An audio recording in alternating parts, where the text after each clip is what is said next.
Okay, so we're going to go ahead and get started tonight. Hard to believe it's lesson number 9 in our Esalen series, lesson number 9. And tonight we're going to be doing much more standing movements. All right. And so you want to have a chair because I'm going to give you a chance to actually sit down at some time. And of course, we're about being able to take care of yourself. You know already before I even say it when it's time to sit down. So give yourself that pleasure of being able to do that. That'll be just fine. All right. Would you like to know the name of this lesson before we start, or do you want to save it as a mystery? If you want to know, I'll take a poll. If you want to know the name, give me a thumbs up and I'll see how many people say. One, you can only use one thumb. Okay, well, at least a little over 50. All right. So I've had to rename this lesson, right? As you know, we have to rename them all. And the name of this lesson is called Mapping the Soul for Better Balance. Yeah. As my friend Lindsay says, oh, soul is in everything nowadays. It's all about the soul. But the soul I'm talking about is this one, SOLE, the sole of your foot. All right. So mapping the soul for better balance. All right. So come to standing and let's see what's happening with your soul to begin with. Okay. There we go.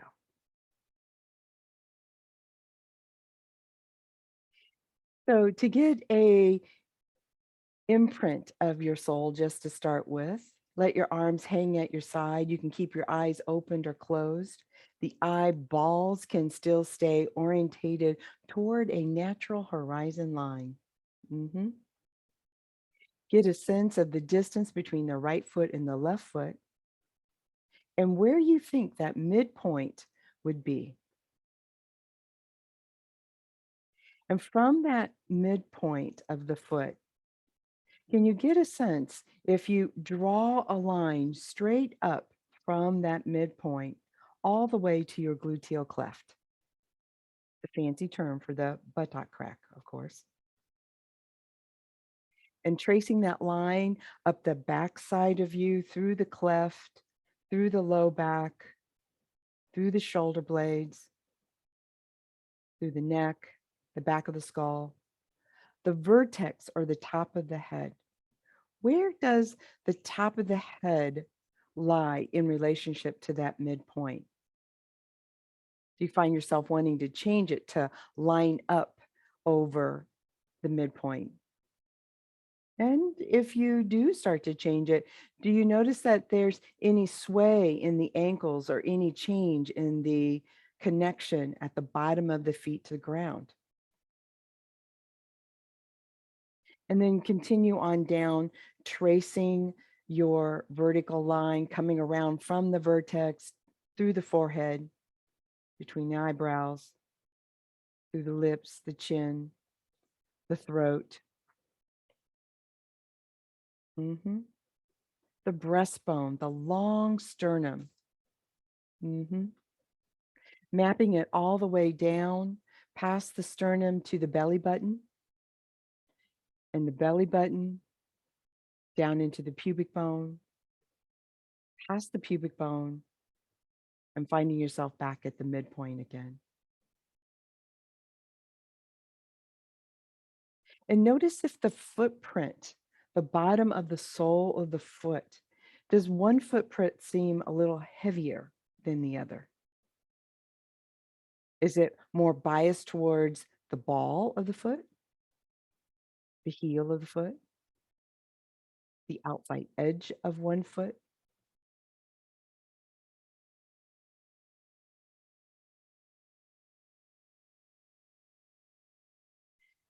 Now,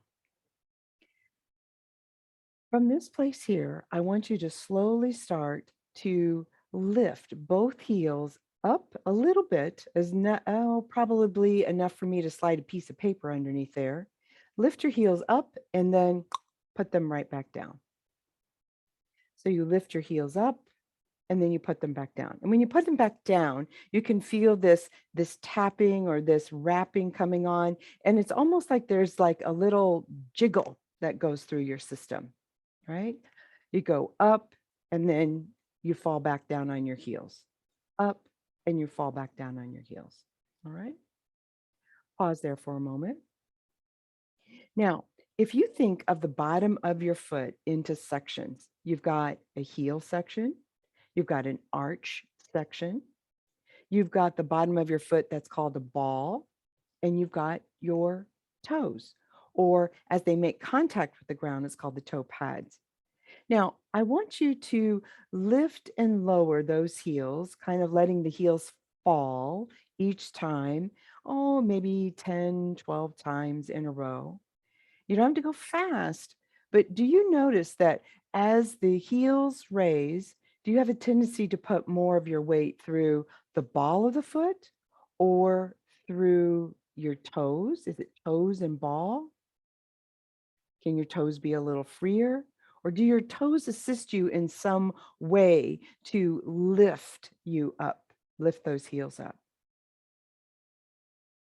Can there be less assistance from the toes and more assistance from the ball of the foot? All right, good.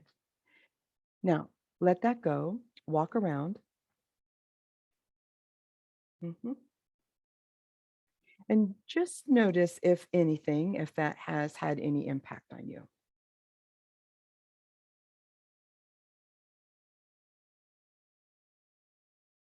All right, come sit down for a moment. Now, this lesson, for some of you, you might need to have your shoes on. Some of you, you don't need to have your shoes on.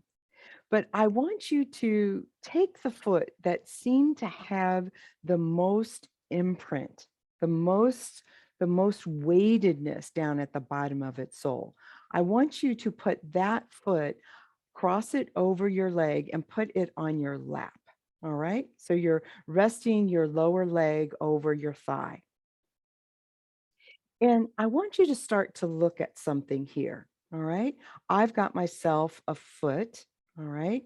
And this foot is divided into quadrants. Let's go with the toes first, because those are the easiest. Can you begin to bend the toes forward and back?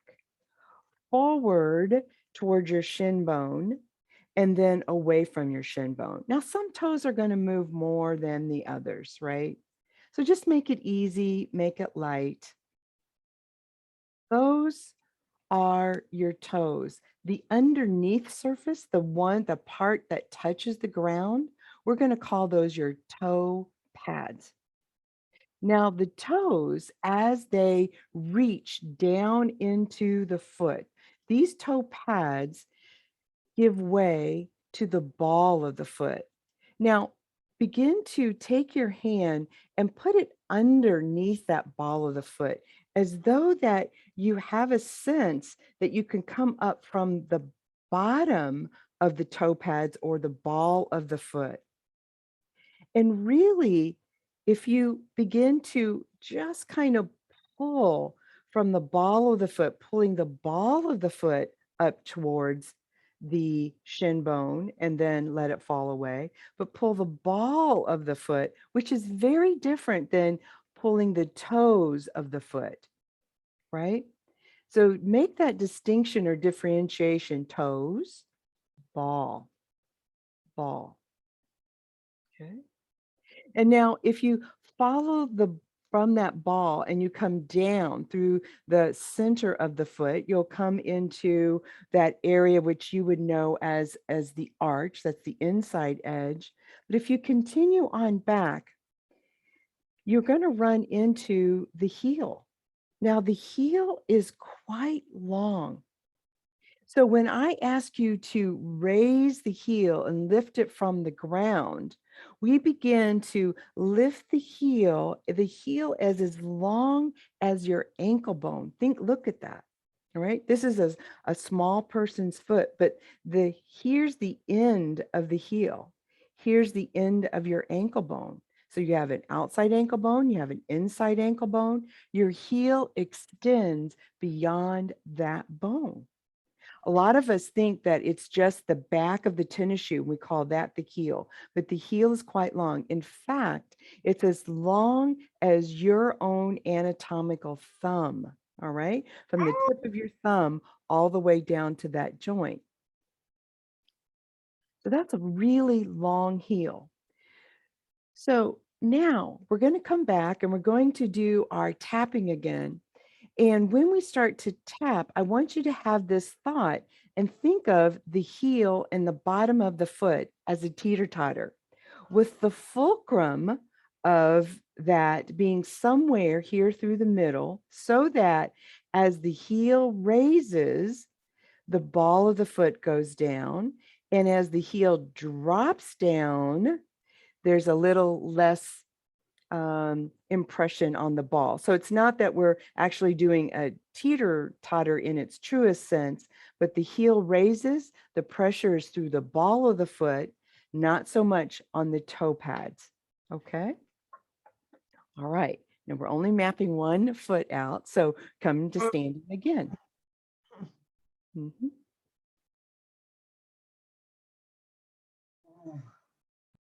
All right. Good. From this place again, let's begin to bring the base of your feet on the insides of your shoulders. All right. So it's not shoulder width. We're going to go a little narrow. All right. That's it. Look down. All right. From there, lift the heel and let the heel fall. Lift the heel and fall.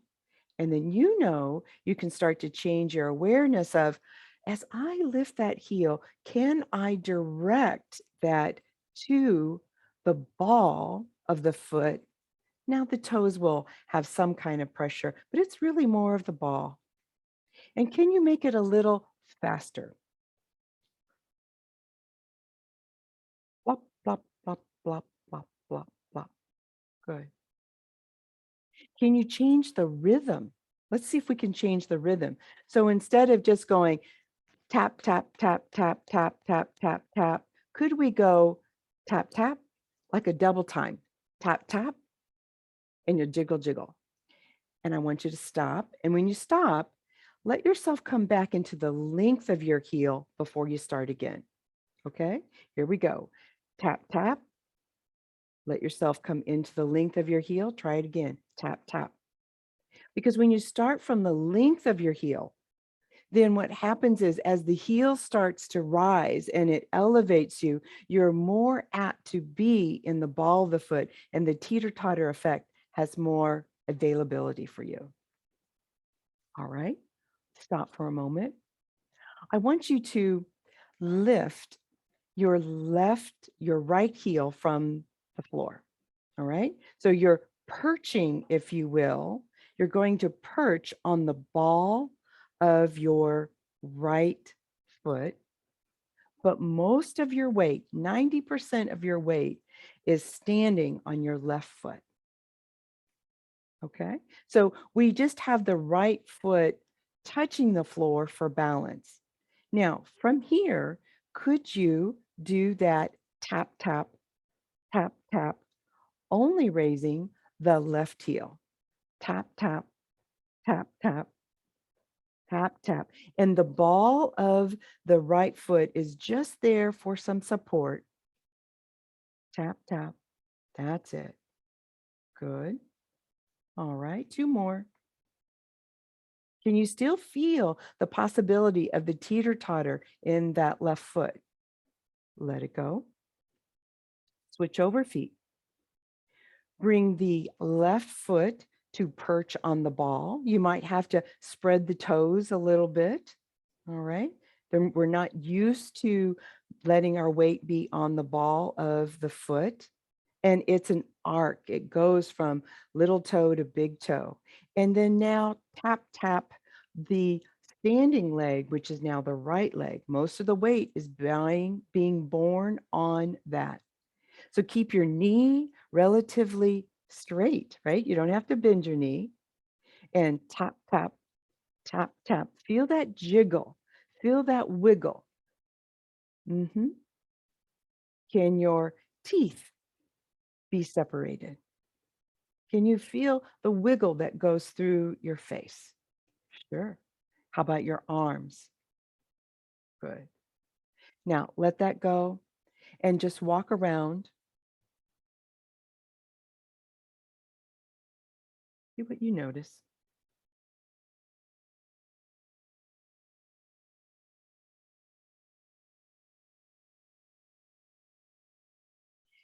As you continue to walk, I want you to do something very strange. I want you to start to float all 10 toe pads to your capacity away from the floor and continue to walk. So lift your toe pads. Do you find that when you start to lift your toe pads, do you all of a sudden stiffen your knees, almost walking like a 2-year-old? All right. Let yourself bend your knees. Let your ankles bend. You don't have to really lift the toe pads to their extreme, but lift them enough from the ground and continue walking to see if you can do it without stiffening your body, without stiffening the knees. It's possible. We don't realize just how much these toes try to control our life. And we want the rest of our soul to have access to our life. Good. Now come and sit for a moment.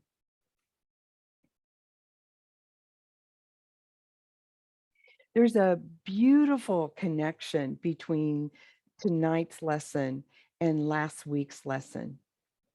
Both of these involve moving that center of mass, that place in the gluteal cleft that we're using as a reference. So if last week's lesson was about how we could put our hands on a chair and move our center of mass forward and back, this week's lesson is learning how to take the mass side to side safely. All right. That then starts to change how we use the bottom of our feet and our ankles. It's such a sweet lesson. In fact, I love this lesson so much that this is one of the lessons that we teach in our Gate for Wild Human Potential. And I was first introduced to it through the Alexander Unai lesson. So these Esalen workshop lessons that we're doing, Feldenkrais taught these for the general public.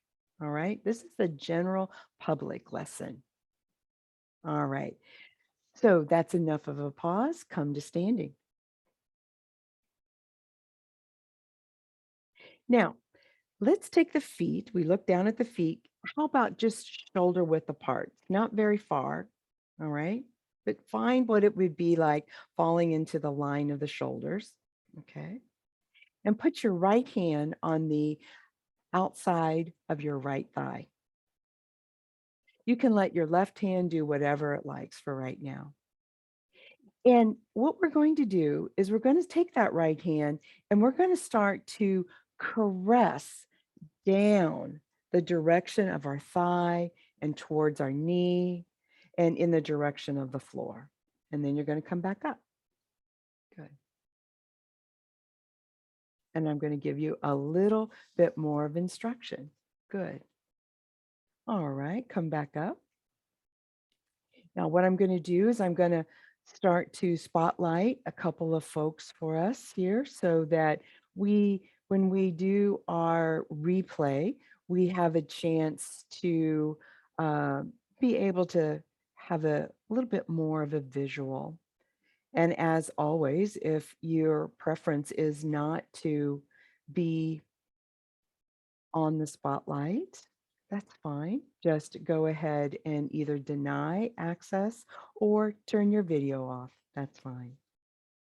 So now we're going to do something just a little bit different. So the hand's still going to slide down the outside of the thigh and in the direction toward the heel. But this time, every time the hand goes down, I want you to lift the right heel up so that the right heel lifts up and the right knee bends And as the heel lifts up, you know something different now. You know how to perch on that right ball of the foot, but make it light so that most of the weight goes into that left foot as the right hand strokes down, the right heel coming to meet it. Good. All right. Pause there for a moment in the upright. Now, your eyes, your head, very, very important in this lesson, especially if you want to get better balance, and especially if we want to talk to really our center of mass. So as you begin to caress, maybe even make circles instead of just sliding, make a circular motion down and let your eyes and your face follow the hand all the way down, as though that you are definitely heading in the direction of your foot.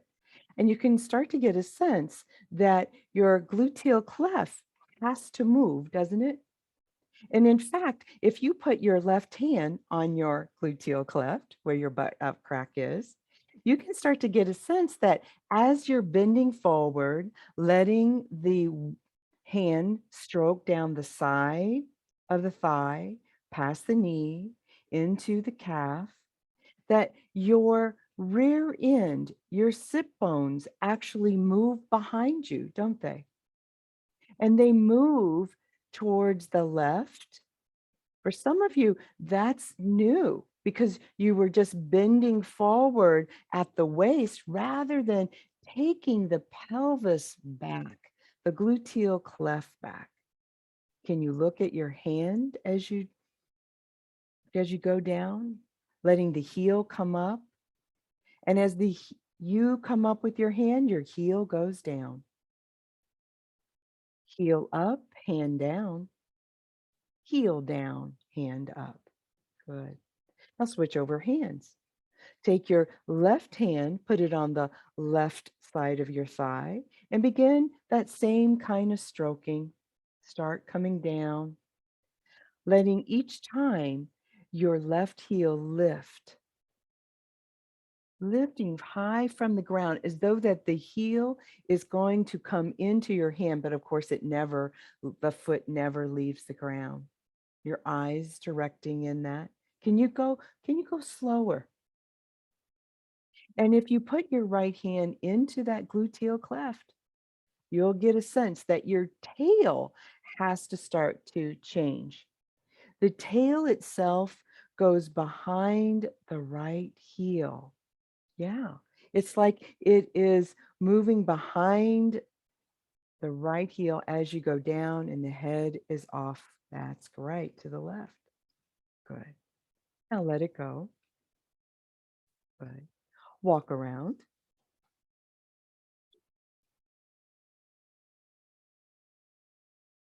Mhm.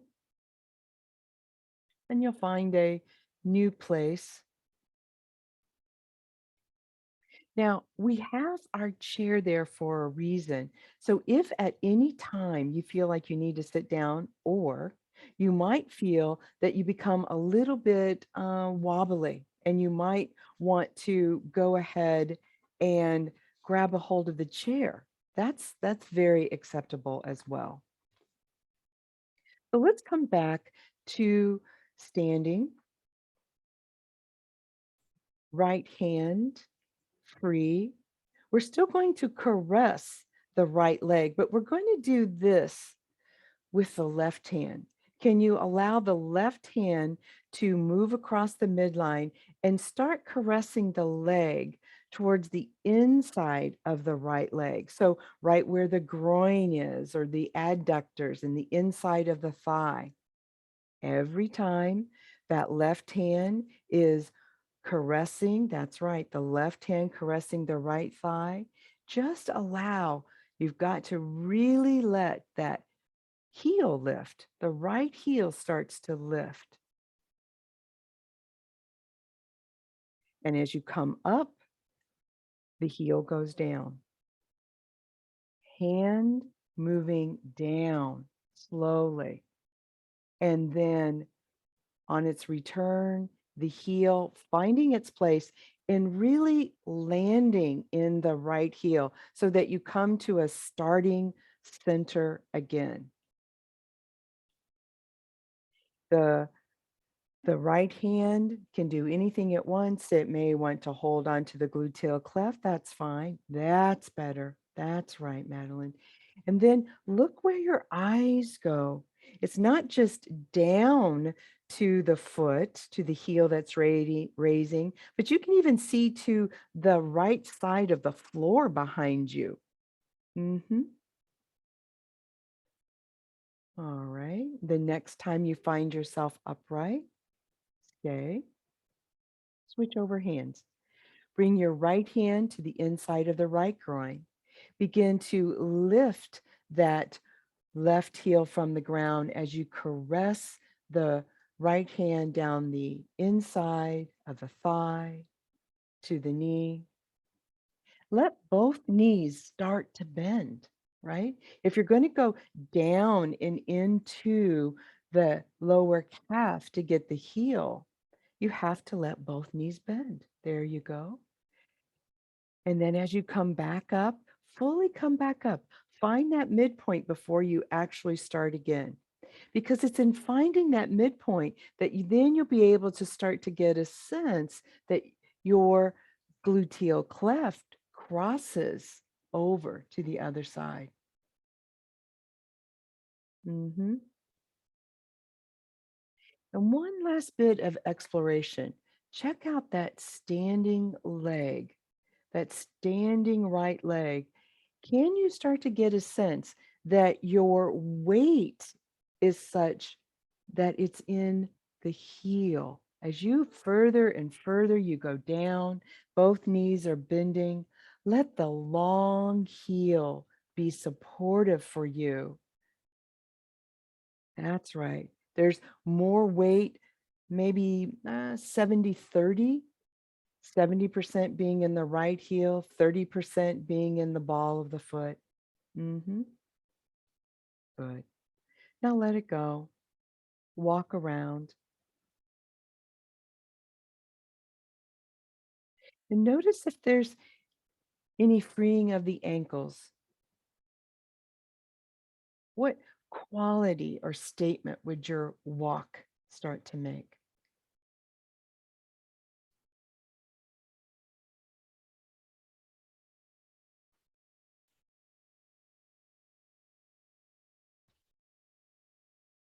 Do you have a sense of a tail, of a center of mass that actually crosses the midline and stacks up over one heel as you stand on it?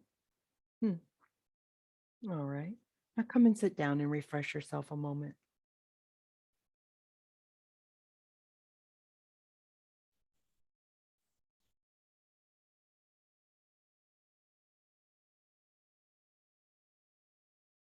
One of the things I think that is special about this lesson is it starts to give you permission, at least it's my intention, to start to give you a sense of inner permission to not get it quite right on the first go. Because we're so bound to getting our hand to our foot that we forget all these adjustments that have to take place through our pelvic girdle and our shoulder girdle and our ribs and our face and our eyes. These are well ingrained movement habits that we're coming up against. So when we give ourselves permission to not hurry, to allow and feel this weightedness that goes through the sole of the foot, dropping into the length of the foot, of the heel, can really make a difference in the quality of every little function.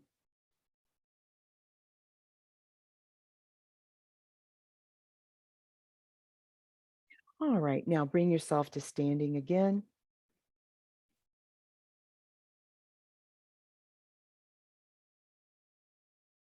We're still going to caress the right leg, the right leg. But this time we're going to take that left hand, instead of being on the inside, can you let the left hand reach across to the outer thigh? Now, just to do that already sets you up to put your right hand on your gluteal cleft. It'll be really nice. But every time you start to lift the heel, the knee starts to bend as though the knee starts to come up into the hand as you start to bring yourself across and down to the side of the knee, and then bring yourself right back up. And really feel that the lower you go, the demand is in both knees need to bend. And the demand, map out the sole of the left heel. Feel the left heel be more available to you as you go down. Let the left toe pads be just a skosh lighter, just a skosh lighter. Feel how the head is carried over to the right, but your bottom is carried over to the left. That's right. Imagine you trying to dry yourself off. Imagine trying to wash yourself or shave your legs. All right, good. Let that go. Come to standing. Quite a bit of more of a demand, isn't it? Not just with the pelvis moving over and stacking up over the heel, but we're asking a higher demand of the thoracic spine and the ribs. But you know what? This has the potential to really be extraordinarily safe for someone who has osteoporosis, doesn't it? Because if someone who has osteoporosis knows how to carry their mass back, they're going to bend at the hip joints, aren't they? So now take that right hand, bring the right hand across to the left leg, somewhere over there, to your capacity. Stand or lift the left heel off of the ground so that you're perched on the ball of the left foot. Toes are light, toe pads light, and begin that lowering down. So you're not just folding at the waist anymore. You could fold at the waist, but if you allow your left hand to be in your left buttock crack, you can start to get a sense that you're asking that buttock crack to move behind you as though that you could almost sit down. There you go. And then coming back up. Feel how the fold or the bend is proportionally through the hip joint, the knee, and the standing leg. Could the ankle of the standing leg, could it be just a skosh more free? Let yourself have a little less tension so that you find the length of that calf across the ankle, across the sole of the foot.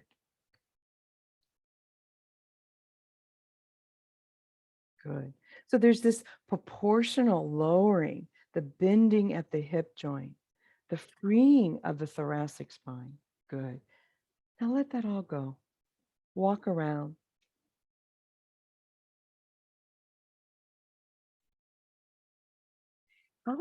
How does this start to clarify for you, not just that gluteal cleft, but can you start to get a sense that when you stand on the sole of one foot, there's just this subtle, sweet movement of the midline of who you are being carried a little to the left, a little to the right as you stand on one leg.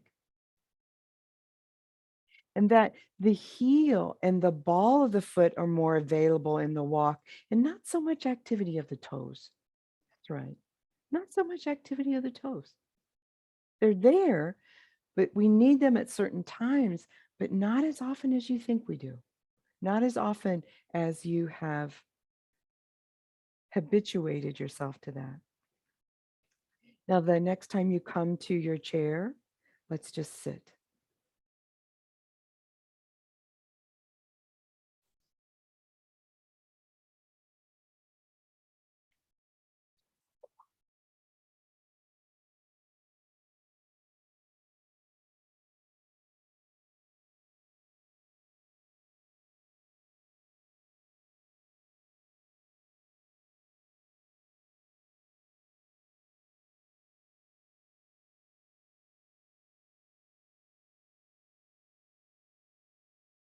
All right, and come to standing.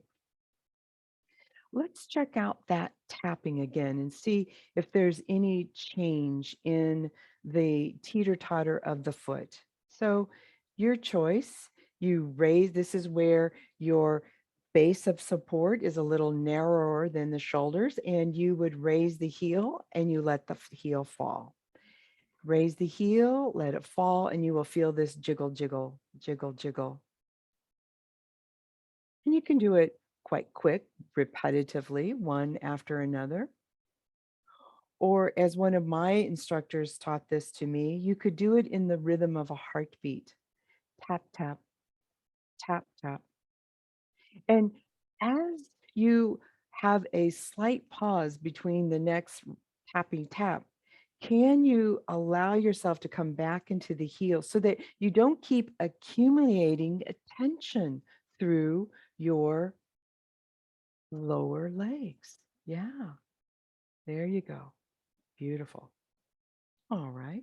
Now let that go. We're going to do a new position with our feet, but a same movement with our hands. So you might want to have your chair closed because this time we're going to spread the feet apart much wider than what we just did. So you know where shoulder width is. This is just outside of the shoulder, okay? That kind of wide. So for some of us, it may not feel like it's, you know, that wide at all. So again, we're coming back to caress the right hand, excuse me, the right leg with the right hand. But this time we're going to do it from the front. And I have a very characteristic way of lifting the right foot. This time, instead of lifting the heel every time you go down, I want you to lift the ball of the foot. So the ball of the foot would come away from the floor, and more or less your weight is in the left leg and you are perched on the right heel. And then as you come up the front of the leg, returning back to the beginning, you are standing. And you can, I offer you to put your left hand into your gluteal cleft. And instead of bending that right knee, can you keep it really straight? But of course, the further you go down, one knee does have to bend, doesn't it? Yeah, your left knee has to bend. There has to be some give in that left knee. Stroking down with the right hand, lifting your whole foot from the ground, letting the heel be your pivot point. There's only just the back of the heel there supporting you as you start to go down and then you come up. Let that go. The next time you come to standing, stand upright. Now, checking to see if you need to make any adjustments. Bring your feet wide again outside of the shoulder. Left hand to left thigh. Right hand in your gluteal cleft. And this time, as you stroke down the front of the left thigh with the left hand, yeah, the front, going across to the kneecap, let that left foot teeter-totter up. The toe pads, the ball, the arch, part of the heel is lifting, but the back of the heel is there. And feel how, as you go down, you are really allowing your gluteal cleft not just to go to the outside of your right foot, but start to take it back, the back behind that left heel, which would require you to lower your head. That's right. When can you lower your head and start to sneak a peek either between your legs or somewhere with the floor behind you? Good.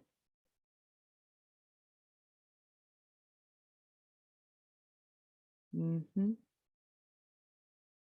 Feeling the lengthening of that backside of the left leg, the right knee bending. That's right.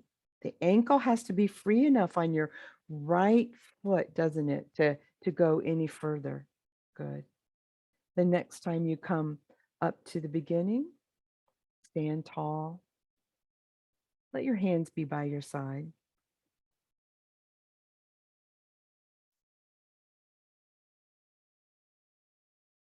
You notice if that gluteal cleft has started to become a little bit clearer as it drops its plumb line down in between your feet.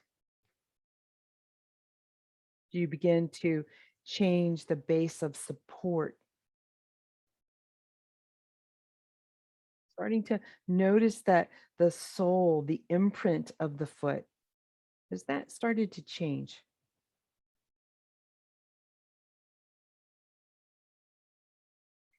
New movement here, new movement here.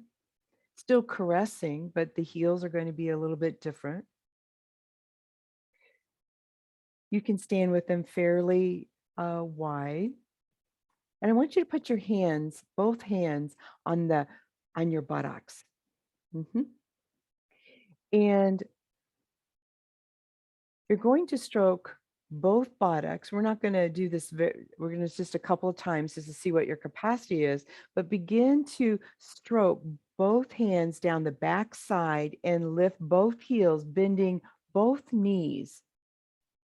So you're going to, that's right, you're going to start to lift the heels as you bend both knees. And instead of looking forward, look down. See what your capacity is to look down. You still have to take that gluteal cleft back behind those heels, don't you? Good. And you don't have to lift the heels high, but you can definitely, that's it. You can definitely start to get a sense, that's my ball. That, oh, I can balance on the ball of my foot. Toe pads are there for a little bit. There you go. Good. Now let that go. Good.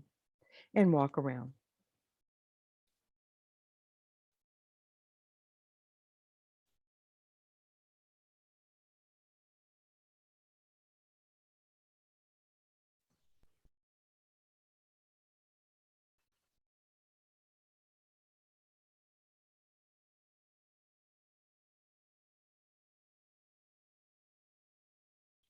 Now, before we have a sit, let's just come back to, again, feet shoulder width, a little wider than shoulder width apart.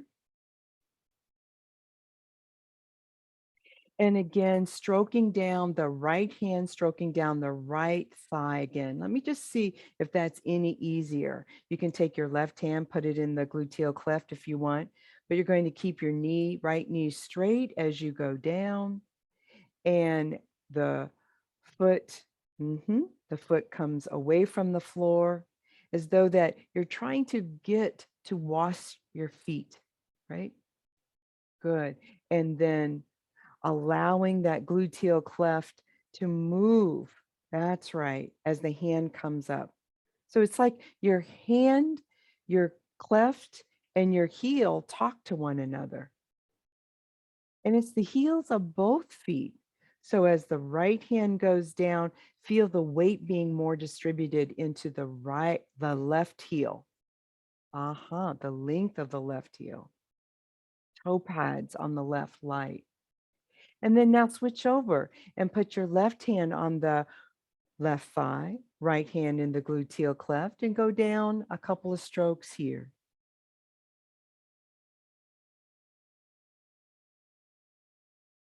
Good.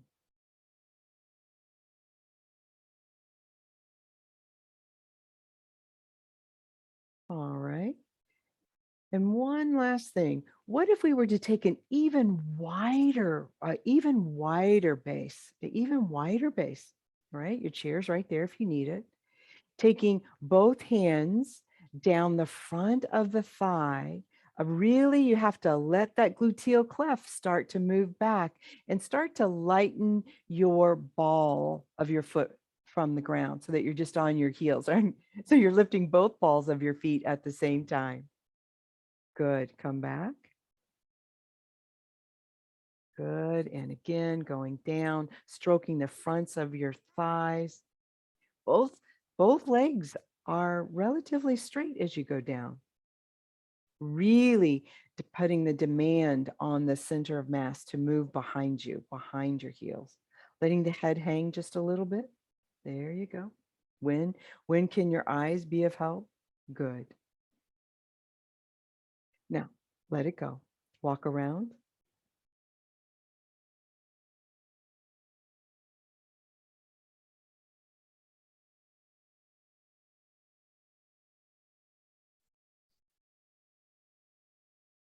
Good.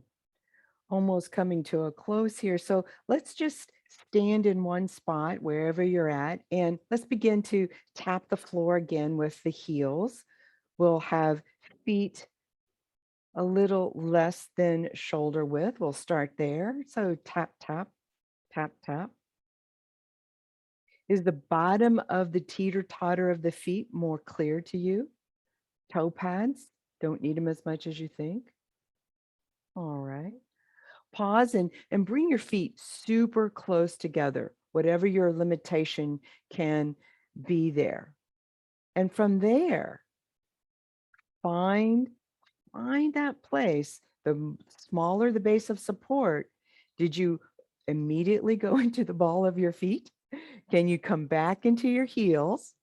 And from that place of the long heel, begin to raise and tap, tap, tap, tap. Feel how as you go closer together with your feet, there's almost more energy in between your inner thighs, isn't there? It's almost like one line. Tap, tap, tap, tap, tap, tap. Good. And now let's go back to the beginning and release your feet just inside of shoulder width and lift the right heel from the ground, perch on your right ball so that you're standing 90% of your weight is on your left leg. The toe pads of both feet are free. And here, tap, tap, tap, tap, raise and lower that left heel. Raise and lower. Feeling how you overcome gravity, not just with your muscles, but feel the mechanics of the foot being allowing you to raise your center of mass up. Yes, center of mass up. Yeah. And then switch over your feet. Perch the left heel up and bounce on heel or tap, tap, tap. Ruthie Long calls this bouncing on a heel. Tap, tap, tap, tap. Releasing the toes, all 10 toes. Releasing the lips, releasing the tongue, releasing the eyes. You could even smile doing this if you wanted to, or laugh out loud. No one could hear you. So that's good. All right, good. Let it go. And then walk around.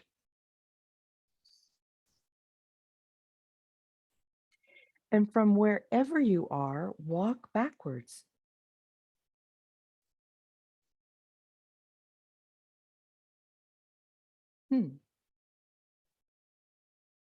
Feel the sole of your foot available for walking backwards. And then go ahead and walk forwards. And can you speed it up? Can you speed it up? That's right. Slow it down. Speed it up. Slow it down. Good. Toes up, toe pads up, and still walk. Yeah, feel how that's available to you. You don't have to stiffen your body. You don't have to stiffen your legs. Toe pads can still be up. You can think of it as a new dance. Good. All right. Wonderful. And when you're ready, bring yourself back to our room, our community, your place.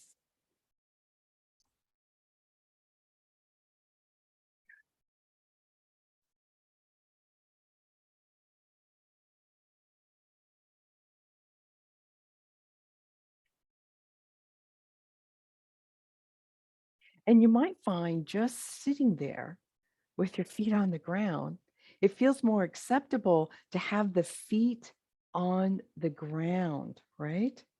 Feels more available with the feet on the ground. And so from here, you can even begin to start to push the feet into the ground and start to feel how the length of your whole torso starts to come and ascend up towards the ceiling. And then you release the pressure from the soles of the feet. It's not just the toes, it's the heel, part of the ball. So restoring your uprightness, restoring your length. So the soles of your feet can be an assist, not just in standing on one and walking, but also throughout the day, being able to press yourself down that allows you to get long. You'll feel just a skosh of a bit of activity in your glute muscles. That's right. For sure, you'll feel them in your thighs. Good. Yeah. Mapping the soul for better balance. All right. Awesome. Good. So just taking a moment.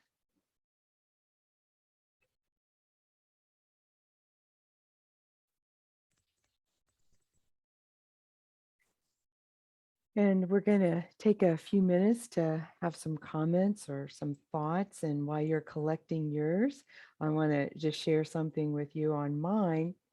And as always, it's free to speak or not, so it's all good.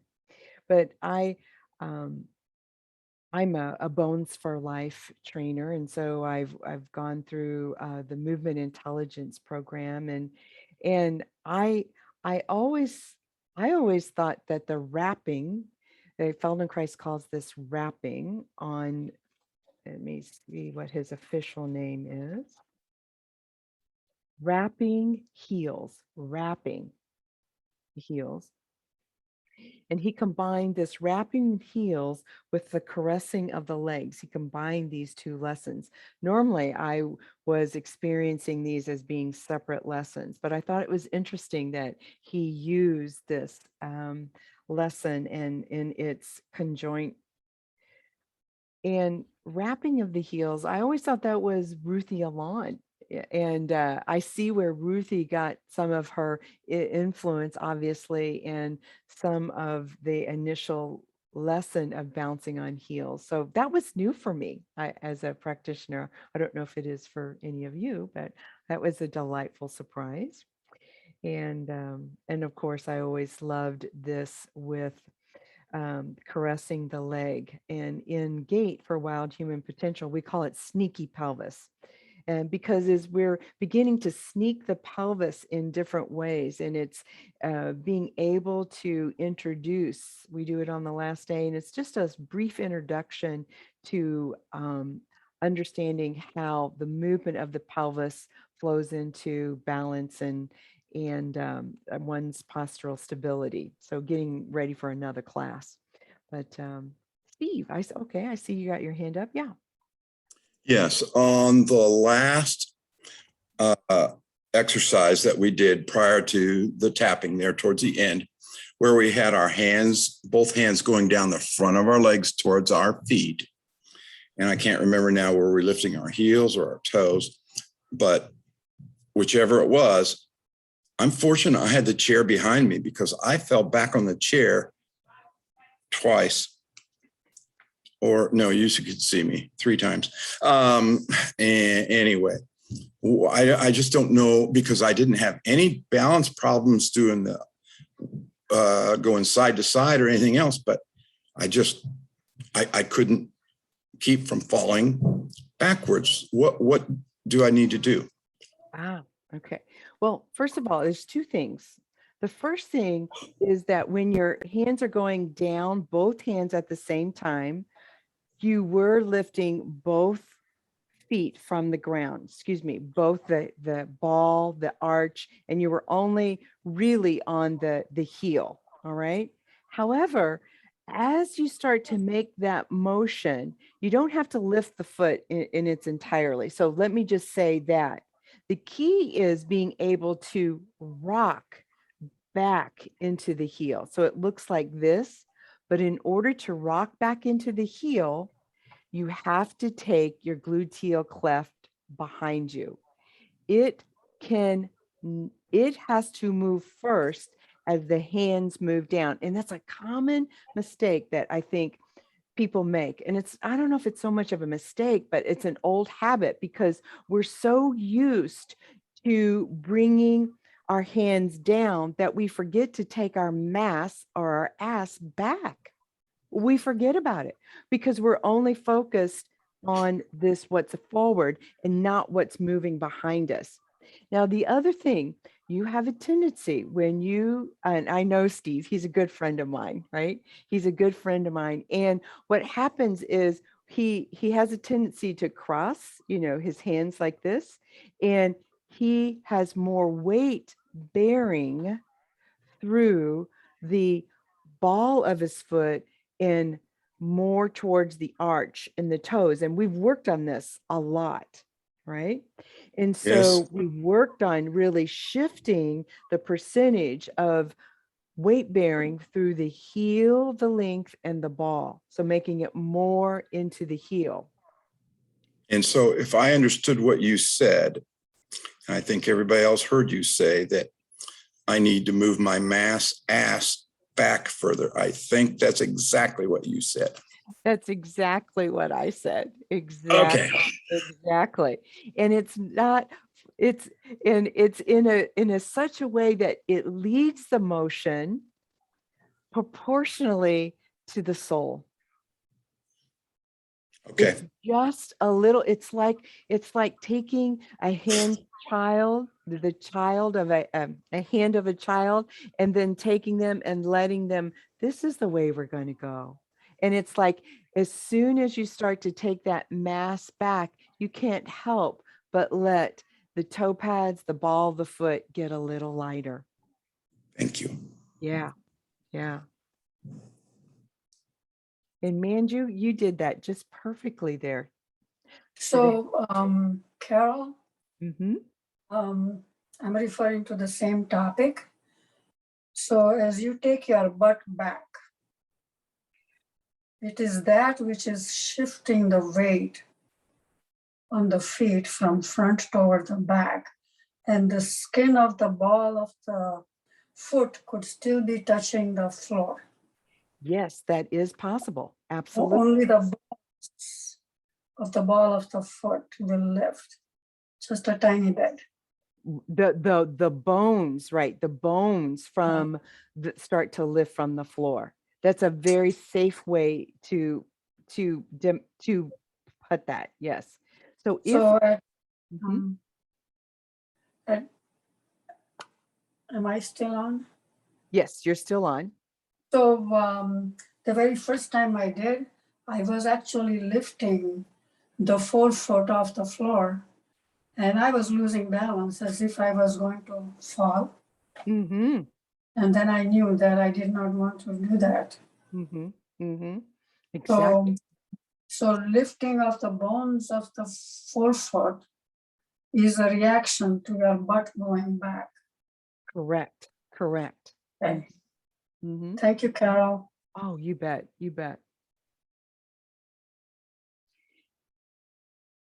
And as it becomes more available, as this can I call it mapping your foot and your center of mass, as you begin to really appreciate the marriage of these and the displacement of the head.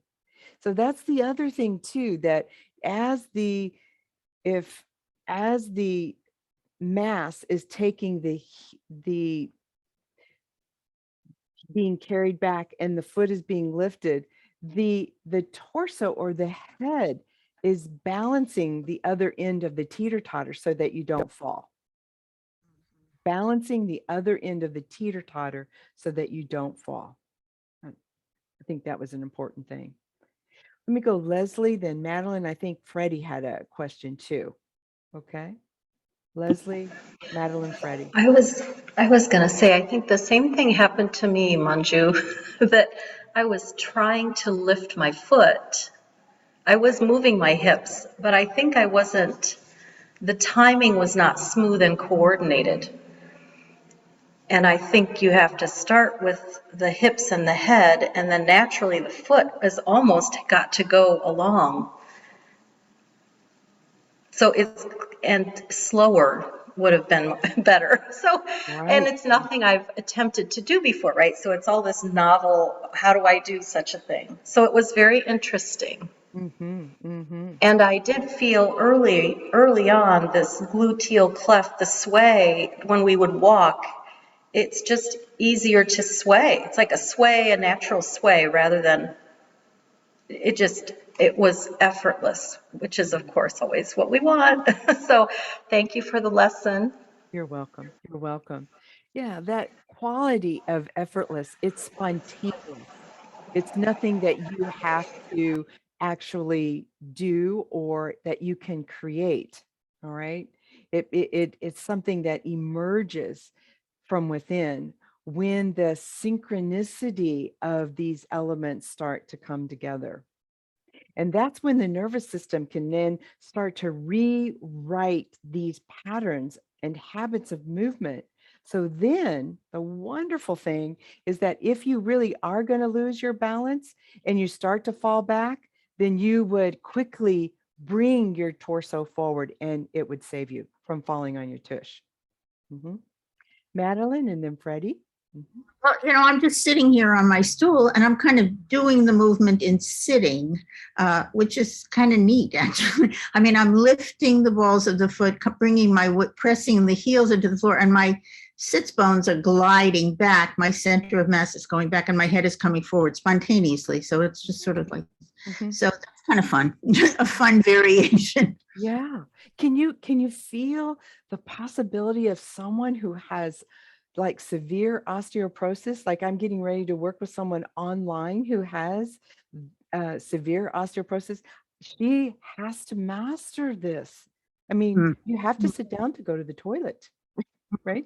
We have to wipe our butts. We have to do these basic moves so you can start to appreciate that.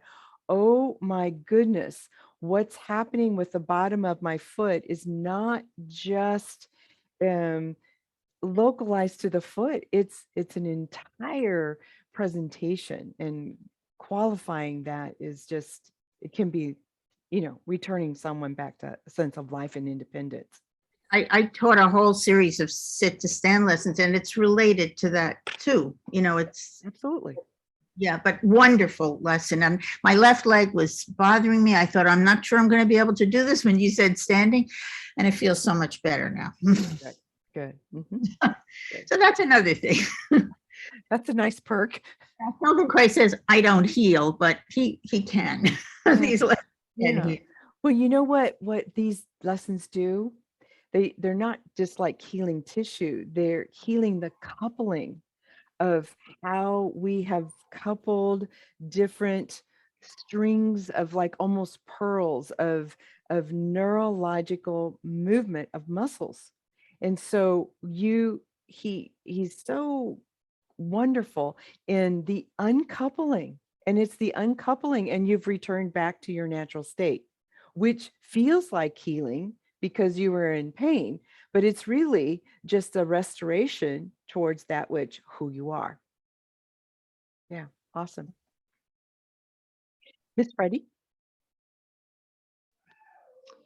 I just wanted to say, Carol, that during that rocking back part, I really felt it was very much driven by my head.